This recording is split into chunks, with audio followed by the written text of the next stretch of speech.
Бәріңе сәлем, менің атым Мәди. Мен суретші емеспін, өнертанушы да емеспін. Мен жай ғана сіздермен бірге әлемге әйгілі атақты өнер туындыларының артында қандай ой жатқанын түсінгім келеді. Осы бейнеде сіздермен бірге Сальвадор Далидің атақты жадының тұрақтылығы суретінде сағаттар неге еріп жатқанын талдап көрейік. Жұмсақ сағаттар идеясы қайдан шыққанын, суретте әлгі бір ортасындағы түсініксіз пішіннің астарында қандай ой жатқанын, немесе әлгі суретте бар құмырсқалардың Далидің өткен өмір баянымен қандай байланысы бар екенін біз бүгін талдаймыз. Бұл академиялық лекция болмайды. Біз жай ғана Далидің өмір баяны туралы, атақты бұл жадының тұрақтылығы суреті қайдан шыққан, идеясы қандай екенін туралы адами әңгіме болады. Далиді түсіну үшін ең алдымен оның өмірбаянына қысқаша шолу жасайық.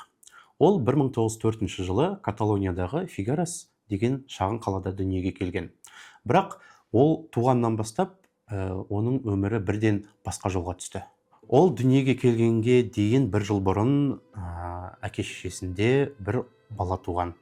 Оның да аты Сальвадор еді. Ол бала кезінен қайтыс болғаннан кейін екінші рет бала туып, қазіргі Сальвадор Дали туралы айтып жатқанымыз сол туралы болады. Сол кішкентай кезінен бастап оған әке-шешесі сен алғашқы бірінші Сальвадордың жалғасысың, көлеңкесісің, сен оны жалғастыру керексің деген тұжырыммен өсірген оны. Елестетіп көріңіз, сен өсіп келесің, ал саған үнемі әке-шешең саған дейін нағыз Сальвадор болған, сен оның жалғасысың деп келеді. Дали кейінірек өмір бойы ол өзі емес, біреудің көшірмесі ретінде сезініп келген. Бәлкім сондықтан ол әртүрлі өзіне киіп, әртүрлі киімдер киіп, немесе ерекше болып көрінгісі келетін шығар. Мектеп шағында ол өзін әдейі ерекшелендіріп көрсеткісі келетін. Сыныптың ортасында әдейі құлап қалып, немесе өзін есеріп ұстап, солай барлық адамдардан өзін ерекше көрсеткісі келген. Егер мен жарқырап жүрмесем, мен жоқ сияқтымын деген оймен жүретін өмір бойы. Көптеген суретшілер сияқты да Дали да алдымен көркемөнер мектебіне түседі, ал кейін Мадрид қаласындағы академияға барады. Бірақ ол жерде де жүйеге бағынбай, сыйыспай кетеді. Тым ерекше болып көрінетін Далидің тағы бір ерекше қылығы соңғы емтиханда көрінеді. Ол емтихан тапсырудан бас тартады. Бас тартқанда ол менің емтиханымды қабылдауға ешқай ұстаз лайық емес деп айтады. Солай тәкаппарлығын көрсетеді. Бірақ оның түбінде әдеттегі орташа, көзге көрінбейтін деген қорқыныш жатыр. Соңында оны оқудан шығарып жібереді. Қағаз жүзінде тәртіп бұзғаны үшін ғана деп, ал шын мәнінде шекарадан тым шыққаны үшін ғана шығарады. Далидің өмірінде тағы бір адам бар. Онсыз бүгін біз танитын Дали танымал болар ма екен белгісіз. Оның аты Гала. Негізі Галаның аты мүлде басқа болған. Елена Ивановна Дьяконова. Ол орыс отбасында өскен, Қазан қаласында туған. Өте жақсы білім алған және жастайынан туберкулезден емделу үшін Еуропаға көшкен. Кейін ол француз ақыны Поль Элюарға тұрмысқа шығып, Париждің богемасының бір бөлігіне айналған.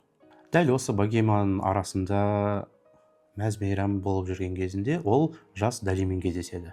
Дали үшін ол жай ғана муза емес еді. Ол оның менеджері болды, қорғаны болды, психологы болды және іскер серіктесі болды. Ол Далиге өз бейнесін құруға көмектесті. Өзінің оғаш мінезін брендке айналдырды. Көрмелер, сатылымдар, келіссөздерді дәл осы Гала жүргізді. Дали өз әлемінде жүрді, ал Гала оның әлемін жұртқа паш етуге көмектесті деуге болады. Гала өте күрделі адам болатын, бірақ оған қарамастан Дали оны қатты сүйіп, қатты жақсы көріп, онсыз менің суретші бейнем форма таба алмас дейтін. Міне маңызды нюанс осы жерден көруге болады. Бүкіл әлем оны Галаны Далиді басқарған деп айтатын. Ал негізі шын мәнінде келгенде Гала Далиге еркіндік сезімін беретін. Бұл 20-шы ғасырдың әлемдегі ең ерекше шығармашылық одақтардың бірі болған. Әдетте бүкіл әлем Далиді ол сюрреалист деп айтатын. Бірақ Дали онымен келіспейтін. Өйткені Дали үшін ол сюрреализм ойлау тәсілі етіп көрінетін. Оны түсі мен өңінің арасындағы бір күй қызықтыратын. Сен әлі ұйықтап бара жатқан жоқсың, бірақ ояу емессің. Сол күй оны қатты қызықтыратын. Сол сәтте логика жұмсарады. Заттар басқа күйге кетіп, басқа нәрсе сияқты көрінеді, ал уақыт болса созылып, ұзақ немесе қысқа көрінетін. Дали өзіне арнайы әдіс ойлап табады. Оны параноиялық сыни әдіс деп атайды. Қарапайым тілмен айтсақ, ол өзін жеңіл түрде ес ауысқан күйге түсіреді. Ол сол күйде көрген бейнелерді бірден кенепке түсіреді. Далидің сүйікті трюктерінің бірі, ол қолына кілт ұстап орындықта ұйықтайды. Ұйықтап қалғып бара жатқанда қолынан кілті түсіп қалған кезде ол селк етіп оянып, ойына келген бейнені тұрып барып бірден сурет бетіне түсіреді. Ең басты туындысына өтейік. Оның шығу тарихы айтарлықтай қарапайым. 1931 жыл жаз мезгілі. Дали өз үйінде Каталониядағы Порт-Лигатта. Кешке қонақтар келеді. Гала қонақтармен бірге серуендеге шығады. Ал Дали болса үйде қалып, өзінің әдеттегідей сүйікті күйінде, ұйқылы ояу күйінде қалады. Үстелде тәтті камамбер ірімшігі тұрған. Ол ыстықтан еріп, тәрелке бетіне аға бастайды. Дәл сол сәтте Дали өзінің өнерінің символына айналған бір бейнені көреді. Уақытта жұмсақ болуы мүмкін, ол да ағып кетуі мүмкін, пішін жоғалтуы мүмкін деген ой түйеді. Ол кенеп алады да бірден кенептің бетіне осы суретті сала бастайды. Кейін қазір біз оны жадының тұрақтылығы деп білеміз. Суретті тұтас қарап көрейік. Ең алдымен көзімізге түсетіні бұл ағып жатқан сағаттар. Олар шетінен салбырап тұр, беткейде жайылып жатыр. Тіпті бір мезетте ол мата сияқты көрінеді бізге. Қалыпты логикада сағат бұл дәлдіктің символы, кестенің, дедлайнның символы болады бізге. Ал мұнда бәрі керісінше. Уақыт өзінің қаттылығын жоғалтып, ешқай ережеге бағынбайтынын көрсетті. Біз сағатпен өмір сүрмейміз, сезіммен өмір сүреміз деген ойда. Бір кеш мәңгілік сияқты көрінуі мүмкін, ал тұтас бір жыл бірнеше секундтай өтіп кетуі мүмкін. Бұл суреттегі уақыт психологиялық, физикалық, субъективті емес. Ортасында пішінсіз бір түсініксіз нәрсе жатыр. Ол Далидің автопортреті.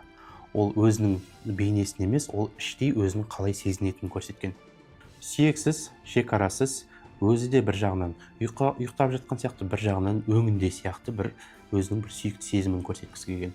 Суреттің артқы жағында өте реалисті бір пейзаж бар. Бұл Далидің туған жері Каталония жағалауындағы Порт-Лигат. Назар аударыңыз, бұл сурет арт жағындағы фоны өте қатты, өте реалисті көрсетілген. Су, жартастар, көкжиек. Осы қатты реалистік фонның алдындағы бұл жұмсақ сағаттар, әлгі пішінсіз форма одан сайын нәзік, әлсіз көрінеді. Қалталы сағаттардың бірінде құмырсқаларды көреміз. Құмырсқалар Дали үшін ол шірудің, ыдыраудың, өлімнің, қорқынышының символына айналған. Ол бала кезінен бастап жәндіктерден қорыққан және құмырсқаларды дененің ыдырау процесімен қатты байланыстырған. Яғни уақыт тек жұмсақ емес, ол ыдырайды, шашырайды, жоғалады деген. Мұқият қарасаңыз, суретте 3 сағат бейнеленген. 3 сағат нақты уақытты көрсетпеді, әрқайсысының өзінің мәні бар. Зерттеушілер мен көрермендер осы 3 сағаттың циферблатын 3 түрмен көрсетеді. Біріншісі өткен шақ, екіншісі қазіргі шақ, үшіншісі болашақ деп көреді. Өткен пішінін жоғалтқан, жұмсарған, естелікке айналған нәрсе. Қазіргі, дәл қазір бастан кешіп жатқан, тұрақсыз, эмоцияға қарай созылып немесе қысқарып кететін уақыт. Ал болашақ анық емес, аморф, әлі қалыптаспаған. Бұл 3 күйдің ешқайсысы бекітілмеген, тұрақсыз. Далидің әлемінде уақыт механизм емес, тірі субстанция. Сол себепті суретте бірде-бір қатты, мықты, түзу циферблат жоқ. Бұл эпизод тым ауыр болып кетпес үшін Дали туралы бірнеше қызық фактілер, деректер айтып кетейін. Бірінші дерек, ол шегірткелерден қатты қорыққан.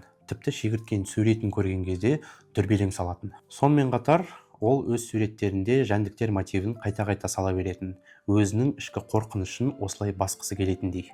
Екінші дерек, Чупа-чупс логотипін дәл осы Дали салған екен. 50-ші жылдардың соңында оған келіп Чупа-чупс брендіне қарапайым есте қаларлық бір бейнені салып беруді сұрайды. Ол 1 сағаттың ішінде ортасында Чупа-чупстың жазуы бар, айналасында гүлді шеңберді көріп, біздің бала кезімізде есімізде қалған осы логотипті дәл осы Дали салған екен. Үшінші дерек, Дали қалтасында үнемі тас салып жүретін. Ол өзінің ойы аспанға алысқа кетіп бара жатқанда тасты ұстап жүріп, өзінің қайтадан жерге келіп қонуын символ ретінде осылай көретін. Жадының тұрақтылығын алғаш көргенде біздің көзімізге бұл жай ғана түсініксіз бір нәрселердің, формалардың жиынтығы сияқты көрінуі мүмкін. Далидің тарихын, балалық шағын, қорқынышын, оның уақытқа деген қатынасын білгеннен кейін бұл сурет бізге мүлдем басқаша көрінеді. Оның жұмсақ сағаттары уақыттың физикасы туралы емес, біздің ішкі сезіміміз туралы бір көрініс сондай.